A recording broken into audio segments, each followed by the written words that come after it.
I never thought I'd be the kind of guy to go cliff diving on vacation. Honestly, I'm more of a sit on a beach with a book and maybe a beer kind of guy. But there I was, perched on the edge of a rocky ledge, heart pounding, staring down at the turquoise water about 50 feet below. The sun was baking the back of my neck, and the salty breeze was doing little to calm my nerves. That's when I heard a voice behind me, low and steady, cutting through the tension like a lifeline. "You're perfectly balanced," he said, not in a flirtatious way, but with this odd mix of calm authority and something softer underneath. I turned around slowly, still trying to convince myself this was a good idea. He was tall, lean, and had this sun-bleached hair that looked like it belonged to someone who spent way too much time outdoors. His skin was tanned from whatever beach or cliff he called home. But what caught me most wasn't how he looked. It was the way he looked at me, like he wasn't just sizing me up, but actually seeing me, really seeing me. "I'm Marco," he said, holding out a hand with a confident smile. "I'm the cliff diving instructor here. You're about to jump, right?" I swallowed hard and nodded, still not entirely sure I wasn't going to freeze up and chicken out. "Yeah, first time," I admitted, feeling a bit ridiculous. He didn't laugh or make me feel stupid, which honestly was refreshing. Instead, he stepped closer and said, "That's why you're exactly where you're supposed to be. Trust me, I've seen a lot of first-timers. And you've got the body for it. Perfectly balanced." It wasn't a line, not the kind you hear in cheesy rom-coms or when someone's trying to pick you up at a bar. It was genuine and weirdly specific. I wasn't sure how to respond, so I just smiled nervously. That was how I met Marco, the guy who was supposed to teach me how to jump off a cliff without screaming the whole way down. But somehow, that afternoon on the edge of the world, with the ocean stretching endlessly beneath us, felt like the start of something I never saw coming. Something that had less to do with diving and more to do with falling, but not the way you'd expect. He gave me a quick nod, like he was giving me permission to believe in whatever confidence he was trying to instill. Then he turned back toward the cliff edge and motioned for me to follow. I hesitated for a moment, my stomach doing somersaults, but something about the way he moved, the ease in his stride, the way the sunlight caught the gold in his hair, made me want to trust him. We walked closer to the edge and he started talking through the basics: how to position my body, how to keep steady in the air, and most importantly, how to land safely. His voice was calm and measured, the kind that makes you feel like nothing could possibly go wrong. I tried to focus on his instructions, but kept getting distracted by the way his eyes crinkled when he smiled, or the way his voice got just a little softer when he said things like, "You're doing great." After a few minutes, he looked at me with that same steady gaze and said, "Okay, you ready?" My brain was screaming no, but my mouth was already saying, "Yeah." He stepped back and gave me a thumbs up. I took a deep breath, balanced myself, and jumped. The world flipped upside down faster than I expected, and for a split second, all I could hear was the rush of air past my ears and the pounding of my heart. Then, the water hit, cold and shocking, and I surfaced coughing and laughing, adrenaline flooding every nerve. I looked up to see Marco grinning down at me from the rocks. "See? You're a natural," he called. I climbed out, dripping and exhilarated, and for a moment, all the nerves turned into a pure, ridiculous kind of joy. Marco helped me brush the water from my eyes and said, "Most people flail like crazy their first time. You didn't." It was the first time all day I didn't feel like a total klutz, and honestly, it felt kind of amazing.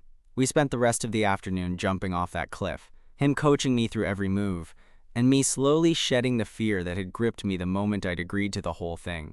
And somewhere between the jumps and the laughter, I started noticing things about him.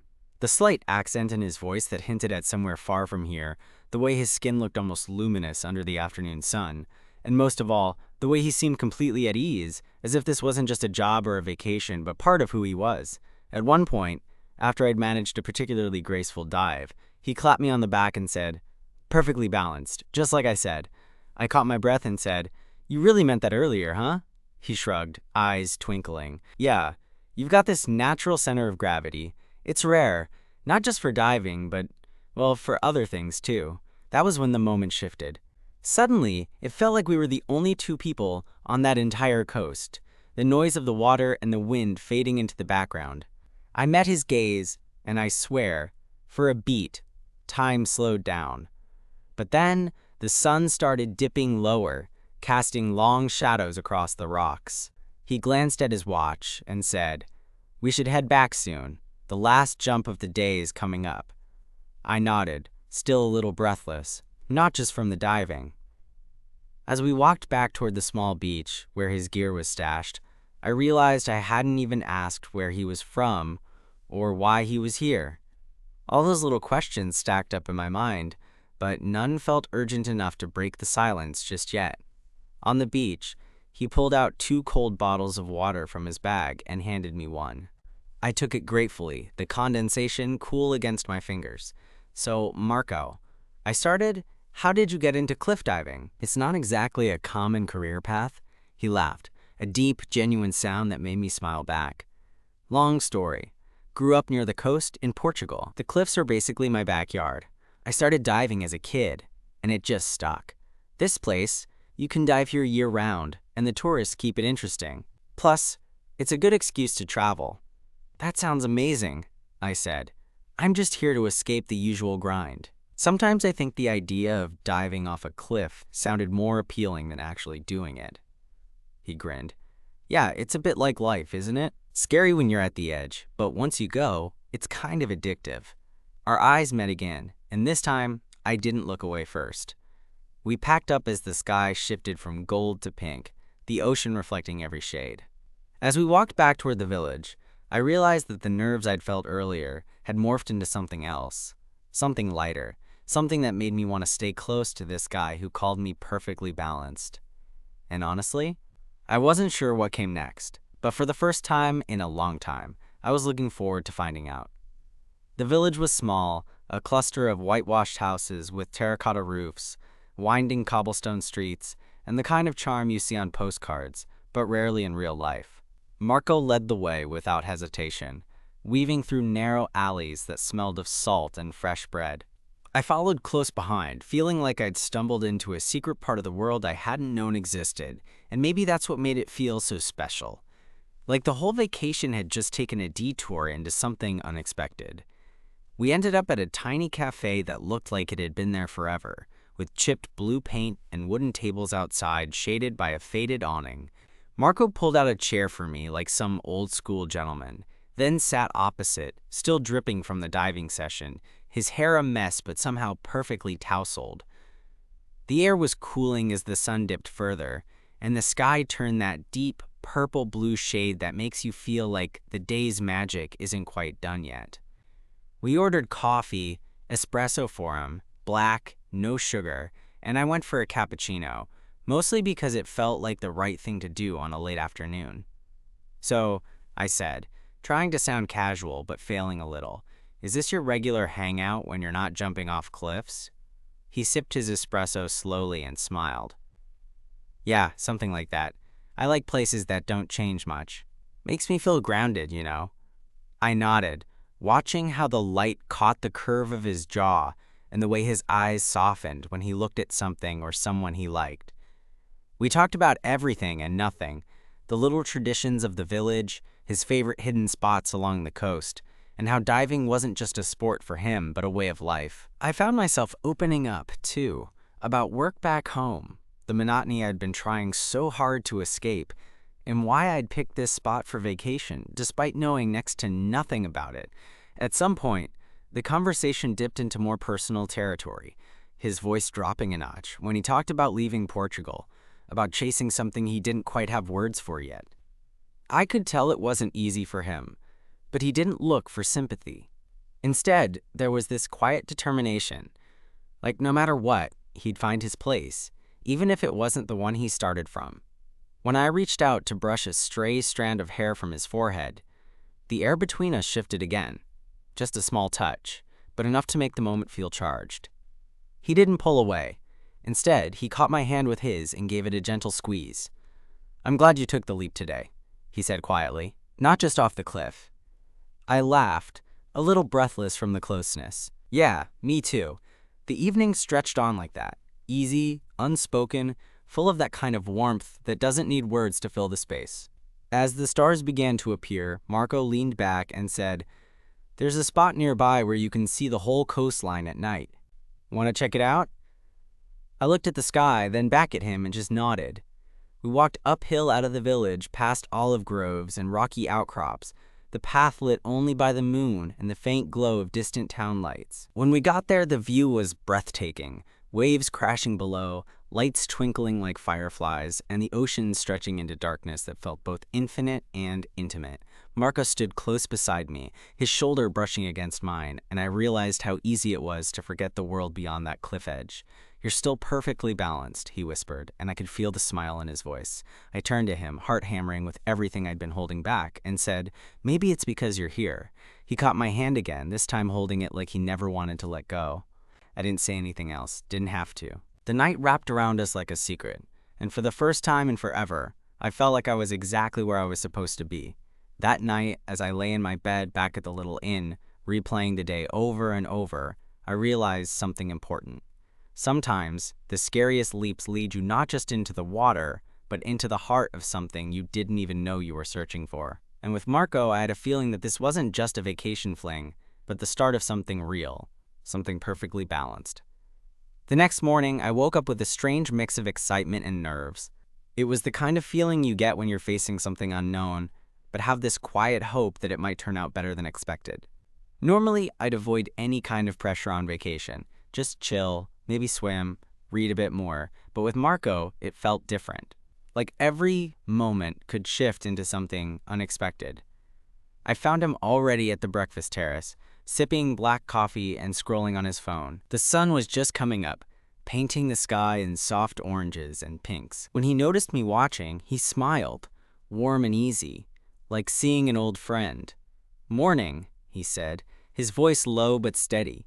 "Hey," I replied, sliding into the chair opposite him. The casualness felt natural, but inside, my heart was doing that same nervous dance from the cliff edge. We talked about plans for the day. He mentioned some hidden caves nearby, perfect for snorkeling, and I was all in. Anything that kept me close to him felt like the right move. When we got to the caves, the day was clear and warm. The water was perfect, cool, inviting, and crystal clear. Marco showed me how to adjust the snorkel gear. Then we slipped beneath the surface, diving down to explore the underwater world. Fish darted around us, and the sunlight filtered through the waves in shimmering patterns. At one point, I surfaced and caught Marco watching me with a look that made my cheeks warm. "You're a natural swimmer too," he said with a grin. I laughed, shaking water from my hair. "Maybe you just bring out the best in me." He didn't answer right away. Instead, he reached out and brushed a wet strand of hair off my face, his fingers lingering a second longer than necessary. My heart rate jumped, but I tried to keep it cool. After a while, we climbed out onto some smooth rocks to dry off. The sun was high now, and the heat was intense, but the breeze made it bearable. We sat side by side, legs dangling over the edge, looking out at the endless sea. "Tell me something," I said, breaking the comfortable silence. "What's the story with you and this place? Like, why do you come back here every year?" Marco sighed, his gaze fixed on the horizon. "It's complicated. Portugal's home, but this coast, it's where I clear my head, where things make sense. The diving, the water, it's like a reset button." I nodded, understanding that feeling all too well. "I get that. I mean, I came here to escape the noise, to find a break from everything." He turned to me then, eyes searching. "And did you?" "Maybe," I admitted. I didn't expect to meet someone who'd make me question why I ever wanted to leave. He smiled softly, and we fell into a kind of quiet that didn't need filling. Later, as we started heading back toward the village, I felt bold enough to ask, "Do you ever get lonely? Traveling all the time, not really putting down roots?" Marco's smile faded just a bit, and his voice got quieter. "Yeah, more than I'd like to admit, but moments like this make it worth it." I reached out and gave his hand a squeeze, trying to say everything I felt without words. That night, we went out for dinner at a seaside restaurant, the kind of place where the tables are set right by the water and you can hear the waves crashing beneath you. The menu was full of fresh seafood and local wines, and the atmosphere was relaxed but electric. We talked about everything, our families, the little quirks that make us who we are, the fears we don't usually share. Marco told me about his younger brother, back in Portugal, who was the reason he kept pushing forward even when things got tough. I shared stories about my own struggles, the loneliness that sometimes crept in despite being surrounded by people. As the night deepened, we found ourselves leaning closer, the space between us shrinking, until it felt like the rest of the world didn't exist. Finally, he brushed a hand against my cheek, and I leaned into the touch without hesitation. Our first kiss was soft and slow, like an unspoken promise. It wasn't rushed or desperate, just two people finally finding a connection that felt real. When we pulled apart, Marco rested his forehead against mine and whispered, "You really are perfectly balanced." I laughed softly, shaking my head. "I think you just have a talent for making me feel that way." He grinned, eyes sparkling with something I hadn't seen before. Hope, maybe, or maybe just the thrill of something new. That night, as I lay awake listening to the sound of the waves, I realized that this trip, which started as a simple escape, had turned into something much bigger, something that scared me in the best way possible. And with Marco by my side, I was ready to see where it would go. The next morning, I woke up not to an alarm or the usual hum of a city outside my window, but to the soft sound of waves crashing against the shore. It felt surreal, like I was still caught in some daydream, and for a moment, I wasn't sure if I was ready to face the reality that this vacation was halfway over. The thought was unsettling, because I didn't want this to stop or to be just another fleeting thing. When I got downstairs, Marco was already there, leaning against the balcony railing with his arms crossed, looking out at the ocean as the sun spilled gold across the horizon. He turned when he noticed me and smiled like it was the most natural thing in the world for me to be there with him. "Morning," he said, voice roughened by sleep. "Morning," I replied, rubbing the sleep from my eyes, but feeling wide awake all the same. The air was cool, the breeze salty and fresh, and I realized that I didn't want to waste a single second of the time I had left. So I asked, almost on impulse, "What do you want to do today?" He glanced over his shoulder, considering, then said, "There's a small village, a little inland, less touristy. I thought we could check it out, maybe get some real local food, and just walk around." I nodded eagerly. "Sounds perfect." We set out a little later, the sun climbing higher, warming the narrow roads as we walked. Marco seemed in his element here, greeting a few locals with a nod or a smile, telling me stories about each place as if it had a history written just for him. I was more than happy to be the audience, soaking in the way his eyes lit up when he talked, the way his gestures became animated. We found a tiny family-run restaurant that was almost impossible to spot unless you knew where to look. The kind of place where the menus are handwritten on chalkboards, the tables are a little wobbly, and the smell of garlic and herbs hits you the moment you walk in. As we ordered, Marco leaned in and said, "You have to try the octopus here. It's the best I've ever had." I trusted him, so I did. We ate slowly, tasting things I'd never had before, talking about food and travel, and the little things that make a place feel like home. At some point, I caught him watching me, that same intensity in his gaze that made me feel like I could unravel in the best possible way. It was the kind of afternoon that slips by before you notice, until suddenly the sun was dipping low again, and we had to start heading back. On the walk home, the sky was painted with colors that felt too vivid to be real, and the air was cool enough to crave the warmth of his jacket. When he offered it to me, I hesitated but accepted, letting him drape it over my shoulders. We talked about what would happen after the trip, the unspoken question hanging in the air like a fragile thread. Neither of us really wanted to say it aloud, but it was there, this fragile bubble we'd created, the knowledge that reality was waiting just beyond the horizon. Later that evening, back at the inn, we found ourselves sitting on the small balcony of my room, the lights of the village flickering below like stars trapped in the earth. I could feel the tension between us, not the kind that makes you want to run, but the kind that pulls you closer, that demands honesty. "Marco," I said quietly, "do you think this could work? Us, I mean. When I go back home?" He looked at me, eyes reflecting the soft glow of the lantern between us. "I don't know," he admitted after a long pause, "but I do know I want to try." That simple truth, spoken like a fragile promise, was enough to make my heart race. I reached out and took his hand, intertwining our fingers. Me too, I said. We sat there for a long time, the world shrinking until it was just the two of us, holding on to the possibility of something real. That night, I fell asleep not just dreaming of the ocean or the cliffs, but of the future. Uncertain, maybe messy, but ours to figure out together. The next morning, the weight of reality settled in as sunlight filtered through the curtain. Today was the last full day of my vacation, and the thought of leaving this place, and Marco, made my chest tighten in a way I hadn't expected. I tossed and turned for a while, replaying memories from the past few days like a movie I didn't want to end. When I finally dragged myself out of bed, I found Marco already up and about, packing his gear for the day.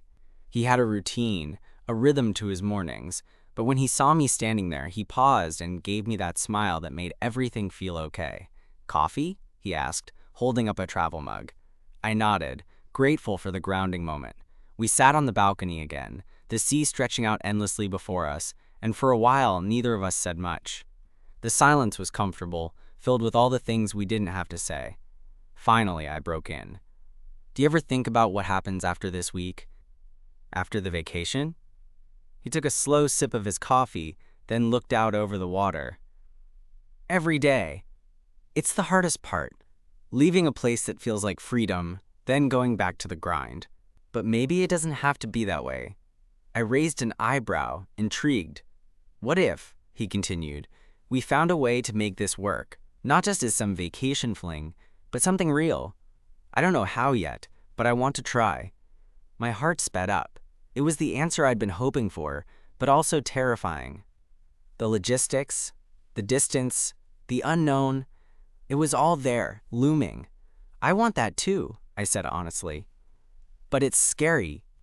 I don't know if I'm ready to jump that far." He reached out, taking my hand firmly. "Hey, you jumped off a cliff with me. If you can do that, you can handle a little risk." I laughed despite myself. "Fair point." We spent the morning walking along the coast, the sun warming our backs and the ocean breeze fresh in our faces. As we wandered through the little market stalls, I noticed how effortlessly Marco interacted with the locals, his charm natural, his kindness genuine. Watching him navigate his world made me want to be part of it. At one point, we stopped to grab ice cream from a vendor, sitting on a low wall overlooking the bay. Marco handed me a cone, and as I took a bite, he said, "You know, I wasn't just talking about cliff diving when I said you're perfectly balanced." I looked at him, curiosity piqued. He smiled shyly. "It's about you. How you carry yourself, how you face fear and uncertainty. You're steady, grounded. It's rare." That caught me off guard. Compliments usually made me uncomfortable, but this felt different. Honest. I guess hanging out with you brings that out. I admitted. Our eyes met and the moment stretched, charged with something neither of us dared to name aloud. Later that evening, we found ourselves back at the cliff where it all began. The setting sun painted the sky in fiery oranges and purples, casting long shadows over the rocks. Marco climbed up first, then helped me up after. Standing there side by side on the edge, I felt a rush of emotions: fear, excitement, anticipation. Marco turned to me, his voice soft, ready for one last jump. I hesitated, then nodded. "Let's do it." We leapt together, the air rushing past us, the world spinning in that perfect moment between fear and exhilaration. We hit the water with a splash, surfacing laughing and breathless. As we swam back to shore, I realized that sometimes the biggest leaps are worth it, not just off a cliff, but in life and love. Back on solid ground, Marco pulled me close, his eyes searching mine. "Whatever happens next," he said, "I'm glad this week brought us together."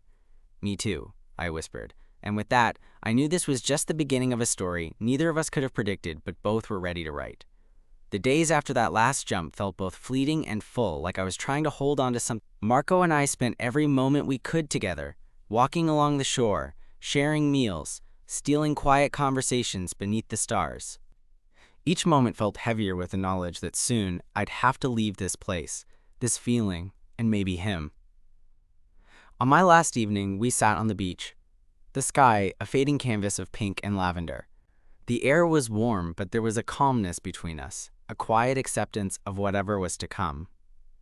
"I never thought a vacation would change so much for me," I said, tracing patterns in the sand with my finger. "But you Meeting you, it's been different. Marco smiled, the kind of smile that reaches his eyes. Me too. You've reminded me what balance really means, not just physically, but in life. And in love.